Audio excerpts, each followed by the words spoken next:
Pagdating dito, ayun o, nag-carbon na siya, yung nagkaroon ng corrosion. Yun, sa baba. Ay, Samsung na 21 inches CRT sakit. Ang problema nito, sabi ng may-ari, ma-under daw. Testingin nga natin. Yan. Yan, meron siyang power. Power natin sa remote. Ayan. Sisindi. Kaya lang, wala siyang picture. Ayan, ganyan lang siya. Ito, kinalag ko na to sa likod. I-share ko lang sa inyo ang problema niya. Nagsukat na rin ako ng voltahe. Wala siyang 180 volts o yung ang supply niya B+ lang. Tapos yung vertical niya wala din supply. Nalag na to ng siguro pinagawa na. Yan, binaligtad natin.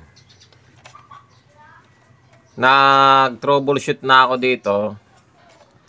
Nagsukat ako ng voltahe. Sukatin natin uli para makita natin kung talagang kan nga. Ito, kung mapapansin natin dito sa board, ito naghinang na siya dito sa jungle IC niya. Vertical, naggamalaw na rin. Yun siguro yung unang gumawa. Ngayon, ang ginalaw natin dito, itong sa may flyback, nagpalit tayo. Ayan yung pinagpalitan o, yan. Ayan. Ngayon, ganun pa rin siya. Ayan, susukatan natin ng voltahe. Ayan ang voltahe niya. Dito sa may vertical, ayan. Itong dalawa na to. Ito, saka ito. Negative, saka positive na supply niya. Yung vertical. Tapos, ito yung sa may video niya, yung 180. Susukat tayo dyan kung may masusukat tayo. Paganahin lang natin yung TV. Saksak lang natin. Yan. Nag-standby na siya. Sindihan natin. Yan. Sumisindi na. Ngayon susukat tayo. Dito sa may B+, ano niya. Yung B+ niya, ito. Yan. Ito. Sukat tayo dito.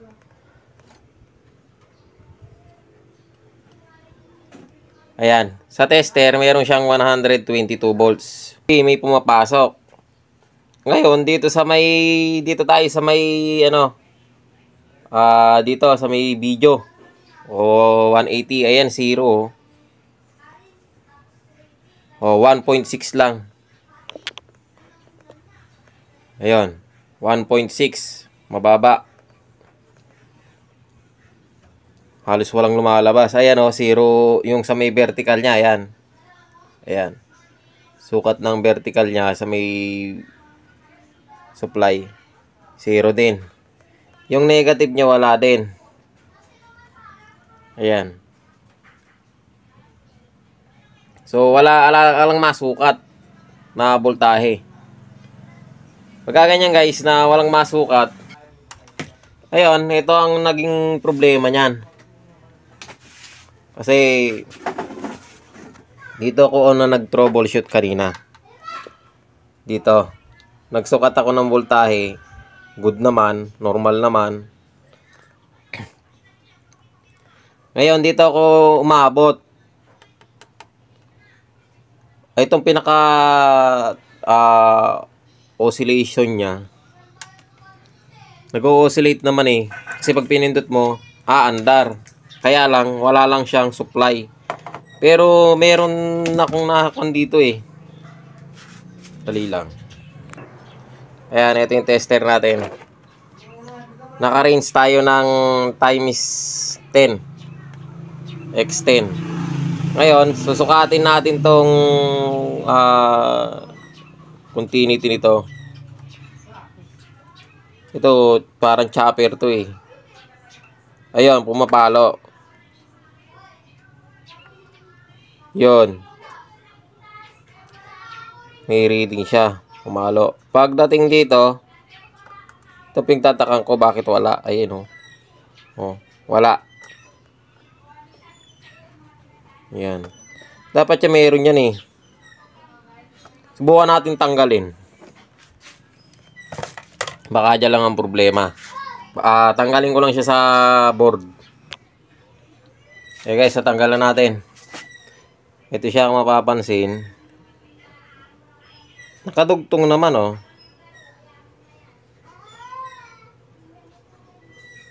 Malabo yung camera natin. Nagpo-focus. Pero kung titignan, nakadugtong, nakahinang. Pero wala siyang reading sa tester. Subukan natin itong baklasin. Operahan, baka may putulan siya sa loob. Pag wala, papalitan natin ang panibago na ganito. Okay guys, bubusisiin ko lang muna. Okay guys, ito. Nabaklas na natin. Ayun o, nagkarbon na siya, yung nagkaroon ng corrosion. Yun, sa baba. Ngayon lilinisin natin yan, saka tignan natin baka dyan putol siya. Ay guys, sala tayong taga ako ng camera. Kutkutin ko muna, tapos pakita ko sa inyo pag sigurado tayong putot nga. At subukan natin siya idugtong. So guys, nakita na natin, putot nga siya. Ayun o. Ayun. Ayun o, may putol talaga. Ngayon dudugtong natin yung putol na yan.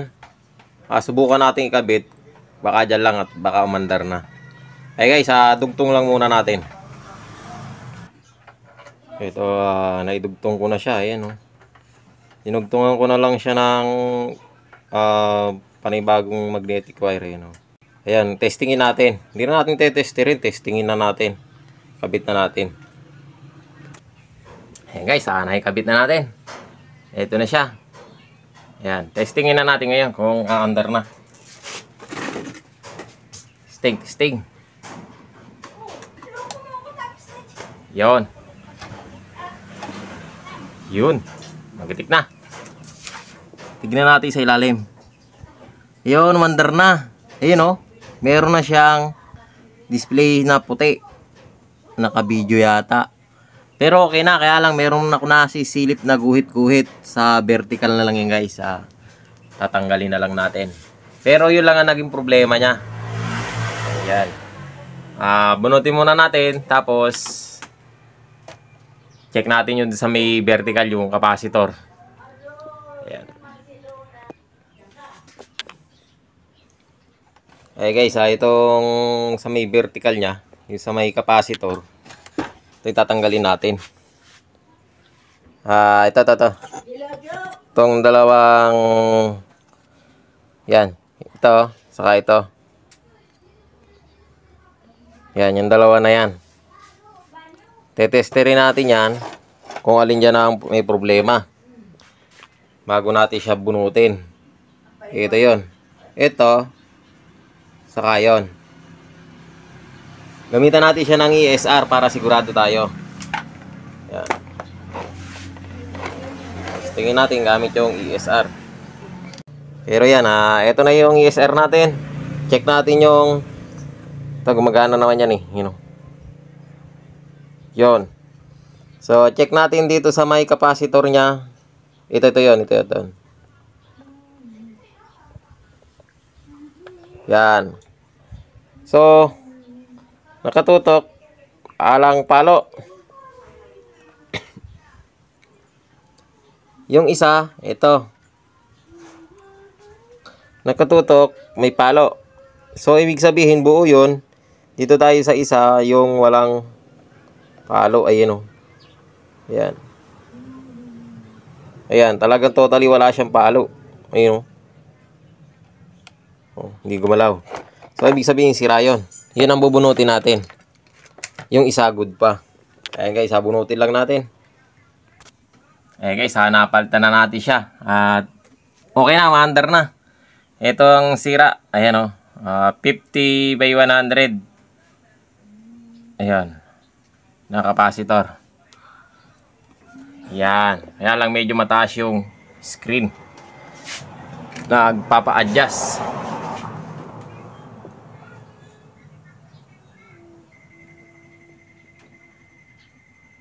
Yan. Ay, kainam. Naka-video. Ayan, oh. Naka-video siya. Pero okay na. Tetestingin na lang natin. I-break-in na lang natin. Pero okay na yan, guys. Ganyan lang ang naging problema niya. Ayan, guys. Okay na. Pwede na natin siya isara. At maraming salamat sa panonood ng video na to.